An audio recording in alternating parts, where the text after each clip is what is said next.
धर्म सर्वश्रेष्ठ मंगल है। कौन सा धर्म?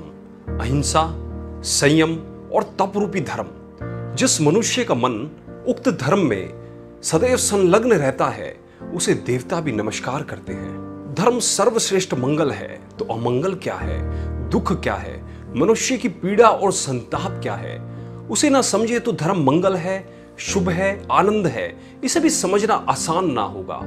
भगवान महावीर कहते हैं धर्म सर्वश्रेष्ठ मंगल है। जीवन में जो भी आनंद की संभावना है वह धर्म के द्वार से ही प्रवेश करती है।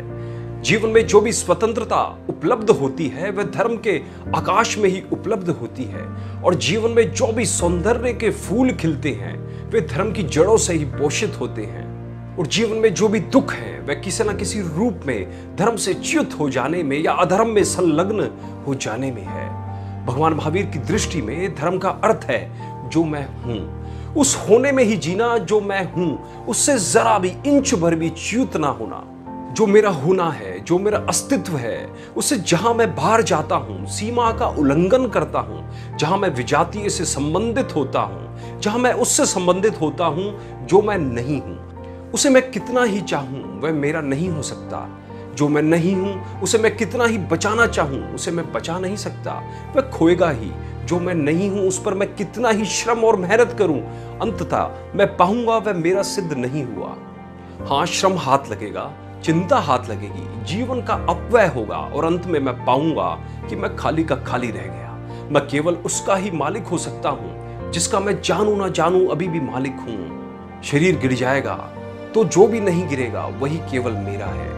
रुगुण हो जाएगा सब कुछ, नष्ट हो जाएगा सब कुछ, फिर भी जो म्लान नहीं होगा वही मेरा है। गहन अंधकार छा जाए चारों तरफ, अमावस आ जाए जीवन में चारों तरफ, फिर भी जो अंधेरा नहीं होगा वही प्रकाश मेरा है। दोस्तों, लेकिन हम सब जो मैं नहीं हूं वहां खोजते हैं स्वयं को। वहीं से विफलता, वहीं से फ्रस्ट्रेशन, वहीं से विषाद जन्मता है। जो भी हम चाहते हैं वह स्वयं को छोड़कर सब चाहते हैं। बहुत हैरानी की बात है कि इस जगत में बहुत कम ऐसे लोग हैं जो स्वयं को चाहते हैं। शायद आपने इस भांति नहीं सोचा होगा कि आपने स्वयं को कभी नहीं चाहा, सदा किसी और को ही चाहा। वह और कोई व्यक्ति भी हो सकता है, वस्तु भी हो सकती है, कोई पद भी हो सकता है, कोई स्थिति भी हो सकती है, लेकिन सदा कोई और अन्य है, द अदर। स्वयं को हम में से कोई कभी नहीं चाहता और केवल एक ही संभावना है इस जगत में कि हम स्वयं को पा सकते हैं और कुछ प्राप्त नहीं कर सकते। सत्य केवल एक है और वह यह है कि मैं स्वयं के अतिरिक्त इस जगत में और कुछ नहीं पा सकता। हाँ, पाने की कोशिश कर सकता हूँ, पाने का श्रम कर सकता हूँ, पाने की आशा बांध सकता हूँ और पाने के स्वप्न भी देख सकता हूँ और कभी कभी ऐसा भी अपने को भरमा सकता हूँ कि पाने के बिल्कुल करीब पहुंच गया, लेकिन पा नहीं सकता। अधर्म का अर्थ है स्वयं को छोड़कर और कुछ भी पाने का प्रयास। अधर्म का अर्थ है स्वयं को छोड़कर पर दृष्टि। और हम सब दी अदर ओरिएंटेड है। हमारी दृष्टि सदा दूसरे पर लगी है और कभी अगर हम अपनी शक्ल भी आईने में देखते हैं तो वह भी दूसरे के लिए। अगर आईने के सामने खड़े होकर भी अपने को देखते हैं तो वह किसी के लिए, कोई जो हमें देखेगा उसके लिए हम तैयारी करते हैं। स्वयं को हम सीधा कभी नहीं चाहते और धर्म तो स्वयं को सीधा चाहने से उत्पन्न होता है, क्योंकि धर्म का अर्थ है स्वभाव, द अल्टीमेट नेचर, वह जो अंततः अंतोगत्वा मेरा मेरा होना है, जो मैं हूं। सात्र ने बहुत कीमती सूत्र कहा है। उसने कहा है द अदर इज हेल, वह जो दूसरा है वही नरक है हमारा। सात्र ने किसी और अर्थ में कहा है, लेकिन महावीर भी किसी और अर्थ में राजी है। वह भी कहते हैं the other is hello but the emphasis is not the other is hello but on one self is the haven.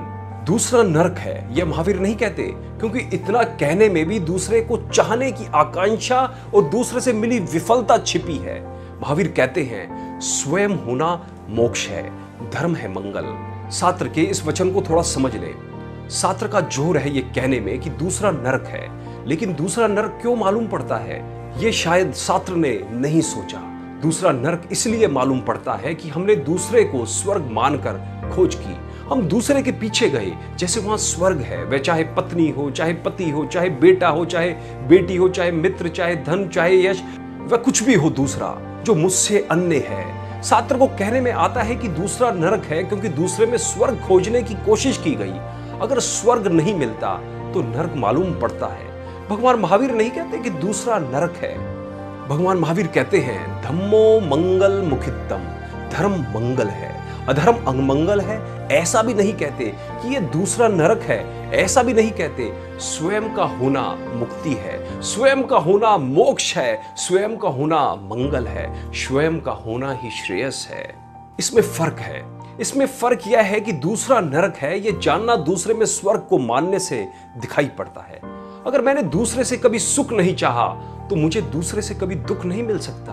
हमारी अपेक्षाएं ही दुख बनती है। एक्सपेक्टेशन डिसइल्यूज्ड, अपेक्षाओं का भ्रम जब टूटता है तो विपरीत हाथ लगता है।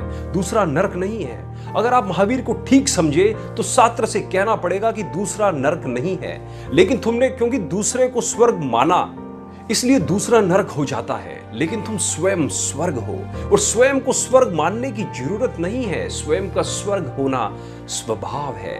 दूसरे को स्वर्ग मानना पड़ता है और इसलिए फिर दूसरे को नरक जानना पड़ता है। वह हमारे ही भाव है। जैसे कोई रेत से तेल निकालने में लग गया हो तो उसमें रेत का तो कोई कसूर नहीं है, और जैसे कोई दीवार को दरवाजा मानकर निकलने की कोशिश करने लगे तो दीवार का तो कोई दोष नहीं है। और अगर दीवार दरवाजा सिद्ध ना हो और सिर टूट जाए और लहूलुहान हो जाए तो क्या आप नाराज होंगे और कहेंगे कि यह दीवार दुष्ट है? शास्त्र वही कह रहा है। वह कह रहा है दूसरा नरक है। इसमें दूसरे की निंदा है और दूसरे पर क्रोध, सत्य या स्वयं को आनंद मानने की जरूरत नहीं है। स्वयं का होना आनंद है, लेकिन हम जो दूसरे पर दृष्टि बांधे जीते हैं उन्हें पता भी कैसे चले कि स्वयं कहाँ है। हमें वही पता चलता है जहां हमारा ध्यान होता है। ध्यान की धारा, ध्यान का फोकस, ध्यान की रोशनी जहां पड़ती है वहीं प्रकट हो जाता है। दूसरे पर हम दौड़ते हैं, दूसरे पर ध्यान की रोशनी पड़ती है और नरक प्रकट होता है। स्वयं पर ध्यान की रोशनी पड़े तो स्वर्ग प्रकट होता है। दूसरे में मानना पड़ता है और इसलिए एक दिन भ्रम टूटता है, टूटता ही है, क्योंकि कितने दिन भ्रम को खींच सकता है ये उसके अपने भ्रम को खींचने की क्षमता पर निर्भर करता है। कोई व्यक्ति बुद्धिमान है, क्षण भर में टूट जाता है। बुद्धिहीन है, देर लगाता है। और एक से छूटता है भ्रम तो तत्काल हम दूसरे की तलाश में लग जाते हैं। लेकिन यह ख्याल नहीं आता कि एक दूसरे से टूटा हुआ भ्रम का अर्थ नहीं है कि दूसरे से मिल जाएगा स्वर्ग। जन्मों जन्मों तक यही पुनरुक्ति होती है। स्वयं में है मोक्ष। यह तब दिखाई पड़ना शुरू होता है जब ध्यान की धारा दूसरे से हट जाती है और स्वयं पर टिक जाती है। धर्म मंगल है। ये जानना हो तो जहां जहां अमंगल दिखाई पड़े वहां से विपरीत ध्यान को ले जाना। The opposite is the direction. वह जो विपरीत है, धन में अगर दिखाई ना पड़े, मित्र में अगर दिखाई ना पड़े, पति पत्नी में अगर दिखाई ना पड़े, बाहर अगर दिखाई ना पड़े, दूसरे में अगर दिखाई ना पड़े, तो सब्स्टिट्यूट खोजने मत लग जाना कि इस पत्नी में नहीं मिलता तो दूसरी पत्नी में मिल सकेगा। इस मकान में नहीं बनता स्वर्ग तो दूसरे मकान में बन सकेगा। इस वस्त्र में नहीं मिलता तो दूसरे वस्त्र में मिल सकेगा। इस पद पर नहीं मिलता तो थोड़ा और 2 सीढ़ियां चढ़कर मिल सकेगा। ये सब सब्स्टिट्यूट है। दोस्तों, ये कागज की नाव डूबती नहीं है कि हम दूसरे कागज की नाव पर सवार होने की तैयारी करने लगते हैं, बिना ये सोचे हुए कि जो भ्रम का खंडन हुआ है वह इस नाव से नहीं हुआ, वह कागज की नाव मात्र से हुआ है। वह इस पत्नी से नहीं हुआ, वह पत्नी मात्र से हो गया है। वह इस पुरुष से नहीं हुआ है, वह पुरुष मात्र से हो गया है। वह इस पर से नहीं हुआ है, वह पर मात्र से हो गया है। भगवान महावीर की घोषणा कि धर्म मंगल है कोई हाइपोथेटिकल, कोई परिकल्पनात्मक सिद्धांत नहीं है, और ना यह घोषणा कोई फिलॉसफिकल, कोई दार्शनिक वक्तव्य है। भगवान महावीर कोई दार्शनिक नहीं है पश्चिम के अर्थ में, जिस अर्थ में हीगल या कांट या प्रोटोरेस्टल दार्शनिक है, उस अर्थ में भगवान महावीर दार्शनिक नहीं है। महावीर का यह वक्तव्य सिर्फ एक अनुभव, एक तथ्य की सूचना है। ऐसा महावीर सोचते नहीं कि धर्म मंगल है, ऐसा महावीर जानते हैं कि धर्म मंगल है। इसलिए ये वक्तव्य बिना कारण के दिए गए वक्तव्य है। दोस्तों, जब भी भगवान महावीर के उपदेशों को पढ़ता हूं तो शरीर का एक एक रोम तक खड़ा हो जाता है। और इतना सूक्ष्म ज्ञान सिर्फ भगवान महावीर जैसे ही कुछ तीर्थंकर सोच सकते थे। अगर हम अतीत में जाकर देखें तो पाएंगे जिन जिन सुखों का सोचा था सुख सिद्ध होंगे। हाँ, एक समय के लिए वो सुख देते हैं और हम सोचते हैं वह सब सुख सिद्ध होंगे, लेकिन कुछ समय के बाद वह सब दुख सिद्ध हो गए। आप शायद ऐसा सुख ना सोच पाएंगे जो आपने सोचा सुख था और सदैव सुख सिद्ध हुआ। फिर भी आश्चर्य है कि हम सब वही पुनरुक्त किए चले जाते हैं और कल के लिए फिर योजनाएं बनाते हैं। कल की बीती सब योजना गिर गई, लेकिन फिर भी कल के लिए योजना हम बनाते हैं। जिस व्यक्ति के विचार उसके अनुकूल है वह सभी प्रकार के लोगों, परिस्थितियों और भाग्य को अपने अनुकूल पाता है। इसके विपरीत जिस व्यक्ति के विचार प्रतिकूल होते हैं उसे अपने चारों ओर शत्रु ही दिखाई पड़ते हैं।